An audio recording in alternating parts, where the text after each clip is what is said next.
अस्सलाम वालेकुम साथियों।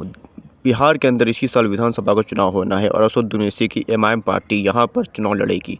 यहाँ पर असदुद्दीन ओवैसी अपना कोई नया गठबंधन का साथी ढूंढ रहे हैं और यहाँ पर असदुद्दीन ओवैसी लालू यादव की पार्टी आरजेडी से भी बदला अपना पूरा करना चाहते हैं, क्योंकि आरजेडी पार्टी ने असदुद्दीन ओवैसी के 4 विधायकों को तोड़ लिया था और यहाँ पर असदुद्दीन ओवैसी की पार्टी में बड़ी टूट हो गई थी लालू यादव की वजह से। अब असदुद्दीन ओवैसी की पार्टी का कहना है कि हमारे 4 तोड़ गए थे, हम 40 लेकर आएंगे। यहाँ पर खबर ये आ रही है कि असदुद्दीन ओवैसी की पार्टी इस बार एक तीसरा मोर्चा बना सकती है, जिससे सीधा नुकसान लालू यादव की आरजेडी पार्टी को हो सकता है। और यहाँ पर लालू यादव जो है पूरी कोशिश करेंगे किसी भी तरीके से असदुद्दीन ओवैसी की एमआईएम पार्टी को इस बार चुनाव में कामयाब ना होने दिया जाए। असदुद्दीन ओवैसी की पार्टी पिछले बार यहाँ पर 19 सीटों पर चुनाव लड़ी थी, जिसमें से 5 सीटें जीतकर असदुद्दीन ओवैसी की पार्टी ने सबको चौंका दिया था। और उसके बाद 2 साल के अंदर ही 5 में से 4 विधायकों को लालू यादव की पार्टी आरजेडी ने तोड़ लिया था। ऐसे में माना जा रहा था कि असदुद्दीन ओवैसी की पार्टी का बिहार से अब सुपड़ा साफ हो जाएगा। बिहार के अंदर असदुद्दीन ओवैसी की पार्टी का कोई नाम लेवा नहीं बचेगा। हालांकि ऐसा नहीं हुआ। असदुद्दीन ओवैसी के प्रदेश अध्यक्ष अख्तरुल इमान जो है आमाउर से विधायक हैं, वो पार्टी के साथ जुड़े रहे। उनको तोड़ने की काफ़ी कोशिश करी गई।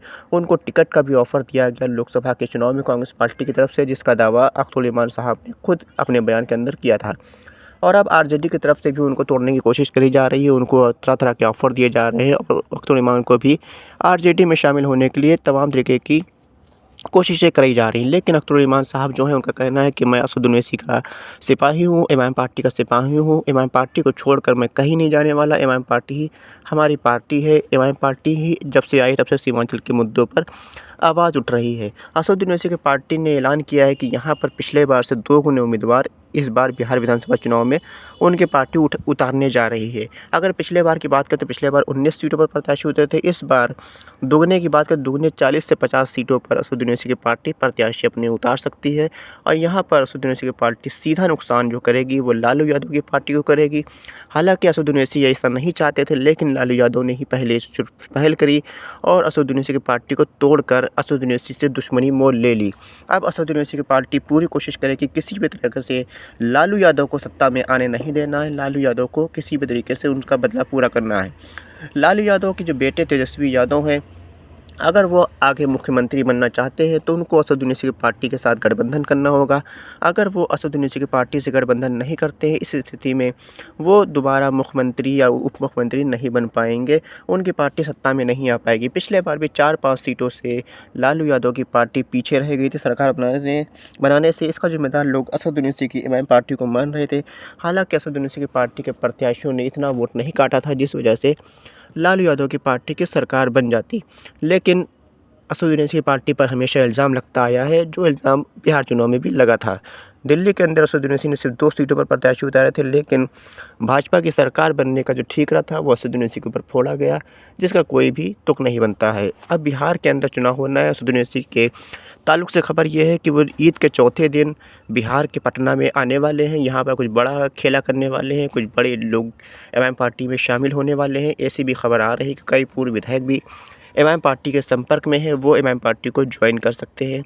असदुद्दीन ओवैसी की पार्टी अपने गठबंधन के साथी पर तलाश रही है। ऐसे में प्रशांत किशोर की पार्टी और पप्पू यादव की पार्टी एमआईएम पार्टी से गठबंधन कर सकती है। लेकिन एक खबर ये भी है कि कांग्रेस पार्टी अकेले इस बार बिहार का विधानसभा चुनाव लड़ना चाहती है, जिस तरह से उसने दिल्ली के अंदर अकेले विधानसभा का चुनाव लड़ा था और यहाँ पर भारतीय जनता पार्टी की सरकार बनवाई थी। इसी तरह से अकेले अपने दम पर चुनाव लड़कर भारतीय जनता पार्टी को फ़ायदा पहुँचाना चाहती है कांग्रेस पार्टी। इस स्थिति में महागठबंधन में एमआईएम पार्टी की एंट्री हो सकती है। अगर एमआईएम पार्टी को यहाँ पर 10 से 12 सीटें महागठबंधन तरफ से दी जाती है तो इस स्थिति में एमआईएम पार्टी यहाँ पर महागठबंधन का हिस्सा बन सकती है और यहाँ पर MIM party Bharatiya Janata party को हराने के लिए अपने पुराने ज़ख्मों को भूलकर, पुरानी अदावत को भूलकर लालू यादव के साथ आ सकती है। लेकिन उसकी शर्त सिर्फ एक है कि सम्मान देना पड़ेगा।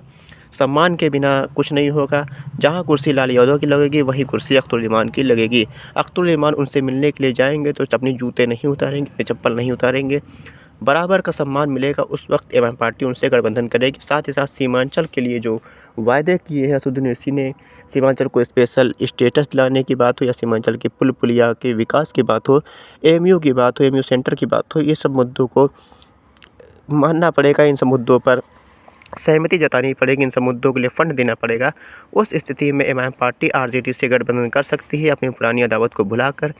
साथियों, आप अपनी राय बताएं, क्या एमआईएम पार्टी को आरजेडी से गठबंधन करना चाहिए अगर गठबंधन के लिए आरजेडी पार्टी राज़ी होती है। लेकिन अगर एमआईएम पार्टी अगर अकेले चुनाव लड़ती है तो इस स्थिति में एमआईएम पार्टी को लगभग 50 से 100 सीटों पर प्रत्याशी उतारने चाहिए और जो अपना बदला है उस बदले को पूरा करना चाहिए, क्योंकि यहाँ पर लालू यादव को सबक सिखाना बहुत ज़रूरी है। मुस्लिम लीडरशिप को जो ख़त्म करने की साजिश की गई, कोशिश की गई, उस साजिश कोशिश को नाकाम करा जाए और लालू यादव को एक बार सबक सिखा दिया जाए कि मुस्लिम लीडरशिप किसी की मोहताज नहीं है। मुस्लिम लीडरशिप सीमांचल के विकास के लिए काम करेगी और सीमांचल की तरक्की के लिए एमआईएम पार्टी का चुनाव में जीतना बहुत ज़रूरी है। एमआईएम पार्टी इस बार सीमांचल के अलावा भी मिथिलांचल, कोसी के इलाके में भी एमआईएम पार्टी दरभंगा में भी चुनाव लड़ेगी और यहाँ पर एमआईएम पार्टी का गिराव बढ़ रहा है। एमआईएम पार्टी के साथ कई नेता जुड़ रहे हैं जिनका ताल्लुक मुस्लिम समाज के साथ साथ और समाजों के साथ भी है।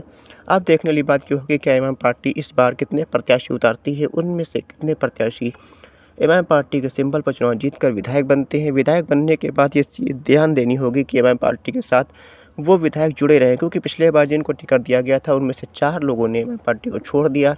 लालच की बुनियाद पर, सरकार बनाने की बुनियाद पर, सरकार में शामिल होने की बुनियाद पर। अब एमआईएम पार्टी ऐसे लोगों को टिकट नहीं देगी। एमआईएम पार्टी सोच विचार कर टिकट देगी। जो एमआईएम पार्टी के वफ़ादार होंगे, एमआईएम पार्टी के मिशन के वफ़ादार होंगे, उनको एमआईएम पार्टी इस बार विधानसभा में टिकट देगी। कई पूर्व विधायक भी एमआईएम पार्टी के संपर्क में हैं, लेकिन एमआईएम पार्टी अभी कोई भी जल्दबाजी नहीं कर रही है, क्योंकि एमआईएम पार्टी एक बार धोखा खा चुकी है। दोबारा एमआईएम पार्टी धोखा नहीं खाना चाहती है। एमआईएम पार्टी बहादुरगंज से एक प्रत्याशी उतार सकती है जो पूर्व विधायक रह चुके हैं।